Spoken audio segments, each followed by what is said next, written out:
When love is a battlefield, fighting fair and fighting hard. What if I told you the way you argue in your relationship could either build a deeper bond or slowly tear everything apart? Because love isn't proven in the good times. It's revealed in the tension, in the silence between words, in the heat of the moment when you're tempted to say something you can't take back. This video is not about avoiding conflict. It's about mastering it.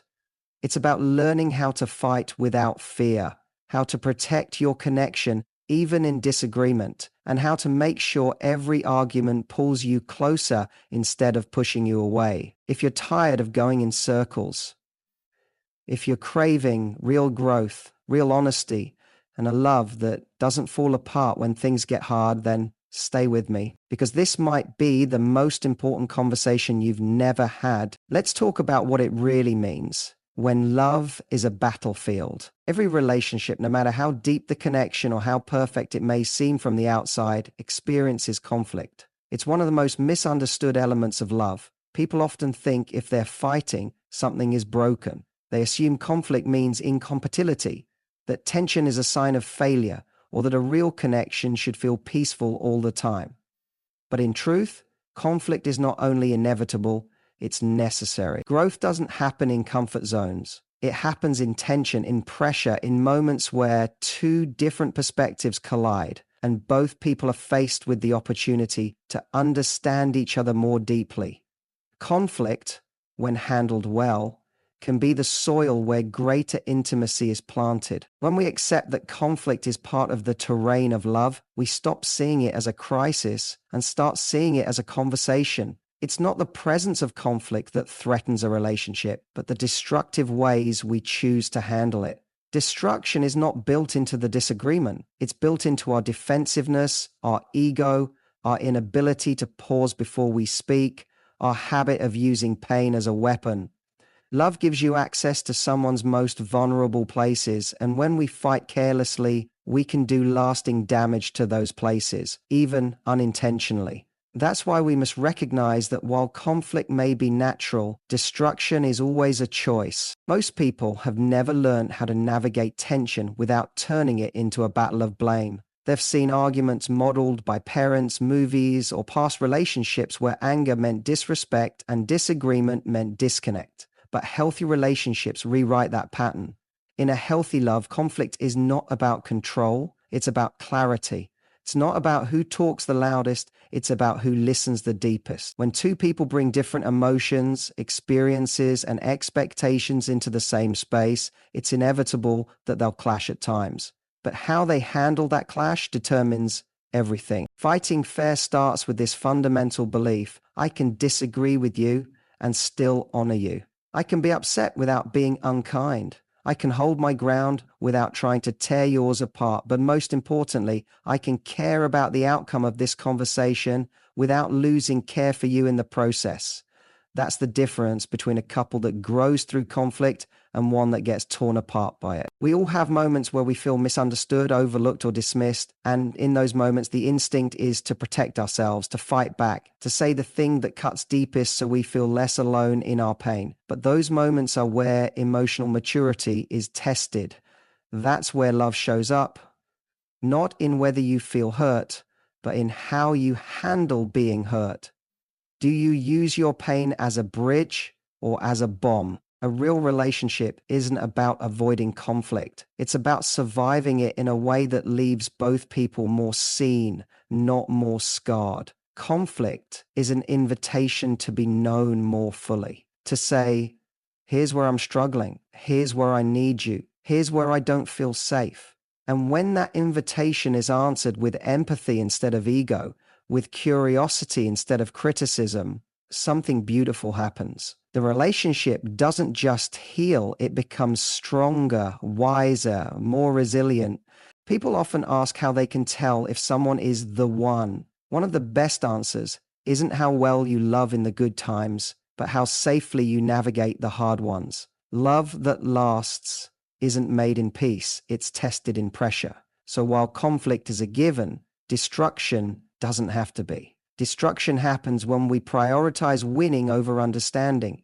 ego over intimacy, control over connection. And when we understand that, we stop fearing conflict and we start learning how to grow through it. Fighting fair in a relationship isn't about playing nice.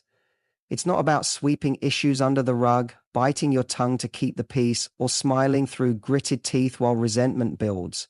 Fighting fair means being able to confront the hard stuff without losing sight of the bigger picture, the relationship itself. It's the art of disagreeing without disconnecting. It's knowing that even in the heat of an argument, the goal is not to win the battle, but to protect the bond. Too often, when people argue, their focus shifts from resolution to domination. The conversation stops being about solving the issue and starts being about proving a point. It becomes a contest. Who's right? Who's wrong? Who remembers more? Who can throw the sharpest insult or raise their voice louder? That kind of mindset may deliver a short-term emotional win, but it causes long-term relational loss. The emotional cost of winning in a fight is often the trust, safety, and intimacy your relationship depends on. Every time you fight to win rather than to understand, you train your partner to feel unsafe when vulnerable. You train them to shut down, retreat, or retaliate. And over time, that turns love into a cold war. Fighting fair means seeing your partner as your teammate, not your opponent. Even when you're upset, even when you're hurt, there's still a part of you that must remember, this is someone I love. This is someone I once promised to protect, even from myself. And in moments of conflict, protecting them doesn't mean hiding your feelings. It means expressing them in a way that leaves space for connection, not just reaction. It's choosing words that express, not explode. It's keeping the fight on the issue, not on the character of the person you're in love with. When you attack your partner instead of addressing the problem, you shift from problem solving to person baking. There's a massive difference between saying, I feel like my needs aren't being heard, and saying, you never care about anyone but yourself. The first opens the door to conversation. The second slams it shut. Fighting fair means resisting the urge to turn temporary frustration into permanent damage. It means avoiding sweeping statements like you always and you never, which don't just inflame the moment, they trap your partner into a version of themselves they're trying to grow out of. Another mark of fair fighting is knowing when to stop. It's knowing that some arguments escalate not because of the issue, but because of exhaustion, miscommunication, or deeper unspoken wounds. If you feel yourself getting to the point where your goal is to hurt rather than be heard, that's your cue to pause, not push. Take a moment, breathe, let the fire simmer before it becomes a wildfire. Pausing doesn't mean giving up. It means gathering the emotional clarity to return to the conversation with compassion. Fair fighting also means giving as much energy to listening as you do to speaking. Too many people argue like lawyers, collecting evidence while their partner speaks, ready to object, correct, or rebut. But real listening means staying present. It means setting down your defense long enough to truly hear what your partner is saying, even if you disagree. Because often the greatest breakthroughs in a relationship don't come from speaking the perfect words. They come from creating the space for your partner to feel seen, even in conflict. To fight fair is to fight with love in mind, even when emotions run high. It's the decision again and again to prioritize the health of the relationship over the satisfaction of being right. It's emotional strength in its highest form, honest but not cruel, direct but not demeaning, passionate but not punishing. Fighting fair isn't the absence of emotion, it's the presence of maturity. And when both people commit to this level of intentionality, arguments stop being something to fear. They become something that refines, strengthens, and deepens the love you're building together. Every argument in a relationship has a trigger, but not every trigger is about the actual issue at hand. What turns a simple disagreement into a full-blown fight is rarely just about what was said. It's about how, when, and in what emotional state it was said. Timing and emotional awareness are two of the most overlooked but critical elements of communication in any relationship. You can say the right thing at the wrong time and still cause damage. And you can have a valid concern, but deliver it in a moment when your partner is emotionally unavailable, exhausted, or already overwhelmed. And when that happens, your message gets lost, and all that's left is tension. Knowing your emotional triggers means being honest with yourself about what tends to set you off. Maybe it's a certain tone, a specific phrase, or the feeling of not being heard. Whatever it is, owning it is the first step toward mastering it. Because if you're unaware of your own triggers, you'll keep reacting to situations with intensity that doesn't match the moment. You'll speak from wounds, not from wisdom. And when both people are doing that, when both are triggered, defensive, and emotionally charged, the conversation doesn't move forward, it spirals. There's a difference between reacting and responding. Reacting is fast, emotional, and often fueled by ego or pain. Responding is intentional. It's grounded in clarity, not chaos. The only way to respond well in conflict is to recognize when you're not ready to speak at all. Taking a pause in the middle of a heated moment isn't weakness, it's power. It's the ability to say, right now, I'm feeling overwhelmed or defensive. I need a minute to cool down so I can approach this with respect. That's not avoiding the issue. That's preserving the relationship. And it's not just about your emotional state, it's also about your partner's. If you bring up a sensitive topic at 1:00 a.m. after a long day or right before they're heading into a stressful meeting, even the best intentions can backfire. Timing isn't about convenience, it's about capacity.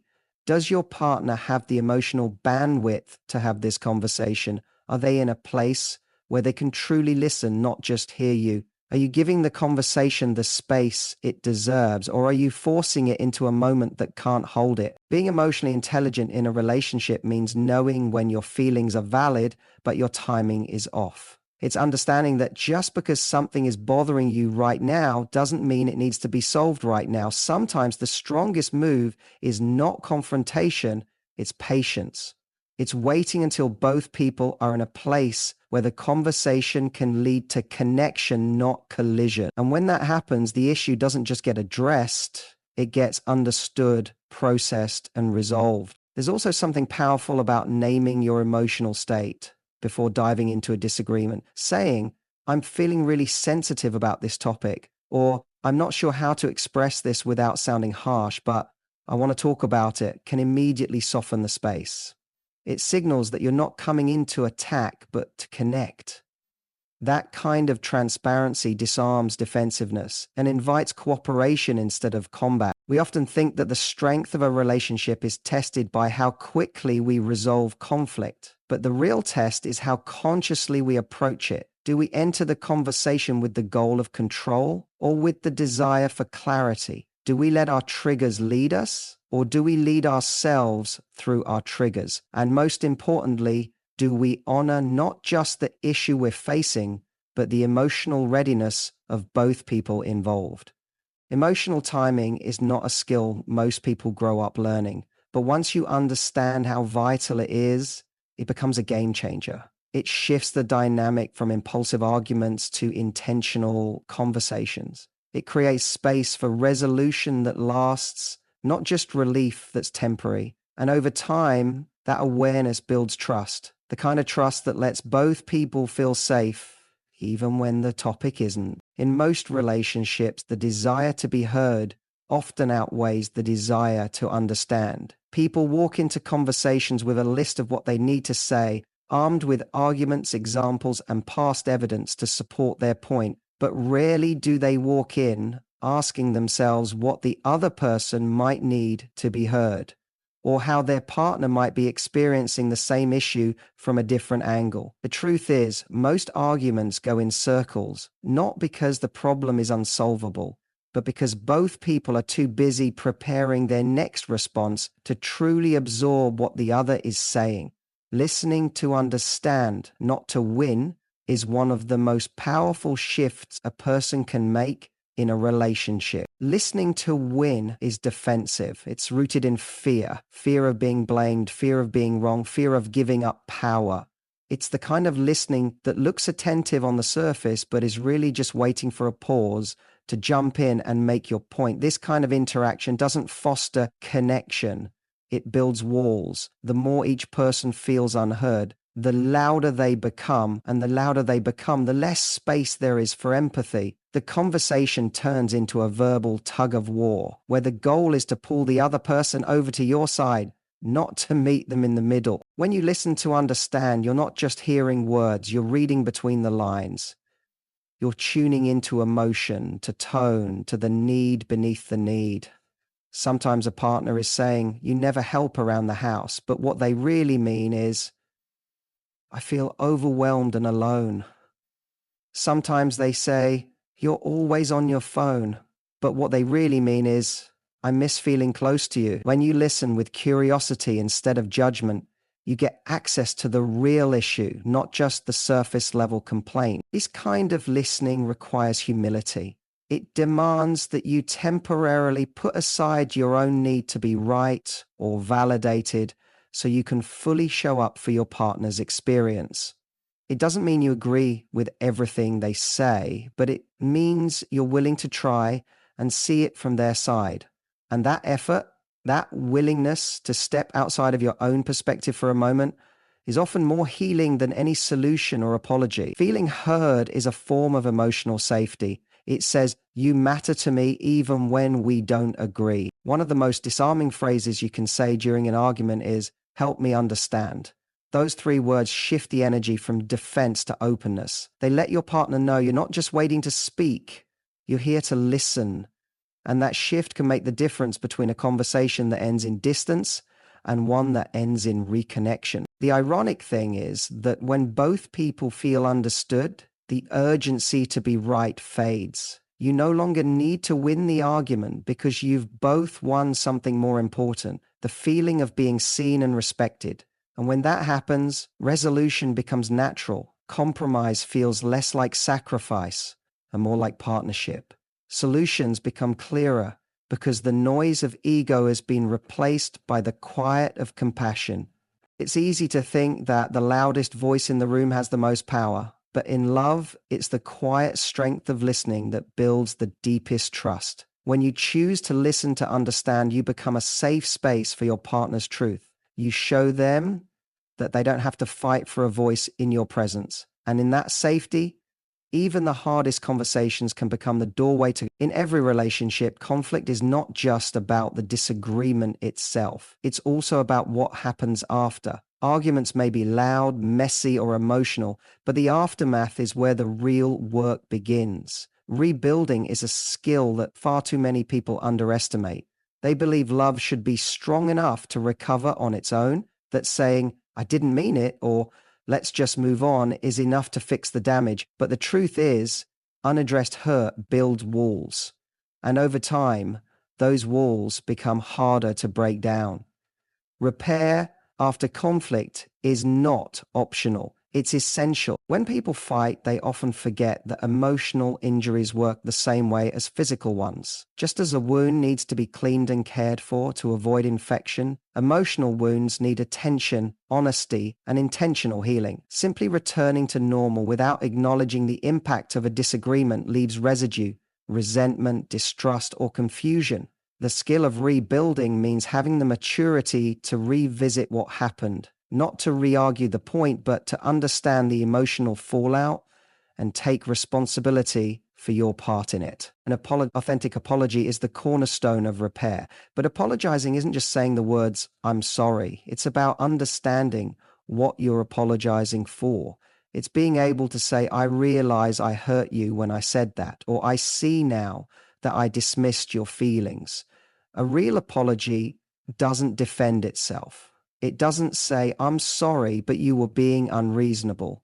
It stands alone. It owns the behavior without justifying it. And in doing so, it becomes a bridge back to trust. Accountability is just as important. It means recognizing patterns in yourself and being willing to grow beyond them. If your partner tells you they feel unseen, unheard, or disrespected during conflict, accountability asks you to reflect deeply, not dismiss or deflect. It's easy to blame the heat of the moment. It's harder but more meaningful to ask yourself what unresolved emotions, past experiences, or fears are fueling your reactions. Accountability means becoming a student of your own emotional world so you can become a safer place for someone else's. Repair also requires patience. You don't get to dictate how quickly your partner heals after a fight. Just because you feel ready to move on doesn't mean they do. You may have processed your side of things, but they may still be working through theirs. Respecting their pace is part of the rebuilding process. It's an act of love to sit in that discomfort with them, to offer reassurance without rushing, and to show up consistently as a partner who wants to rebuild, not just reset.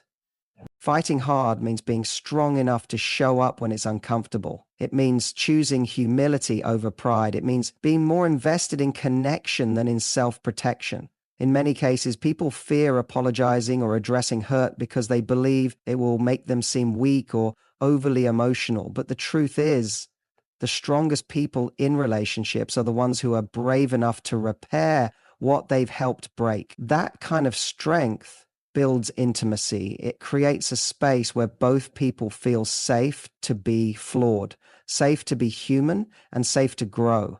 When both partners commit to the process of repair, arguments become moments of renewal rather than reasons to walk away. They become reminders that love isn't about perfection, but about persistence. The couples who last aren't the ones who never fight.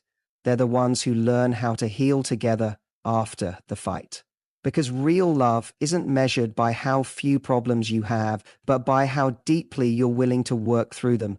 When love becomes a battlefield, it's not the absence of conflict that defines a strong relationship. It's the presence of courage, compassion, and conscious effort. Conflict is inevitable, but destruction is not. When we fight fair, fight with emotional awareness, listen with the intention to understand, and commit to repair, we transform tension into deeper trust. Love doesn't ask us to avoid hard conversations. It asks us to have them with grace. And in doing so, we don't just preserve the relationship, we strengthen it. We learn that the fight isn't against each other, it's for each other, for connection, for truth, for something worth building. Thank you for allowing me to share this message with you. If this has sparked something in you, I hope you carry it into your conversations, your relationships, and your heart.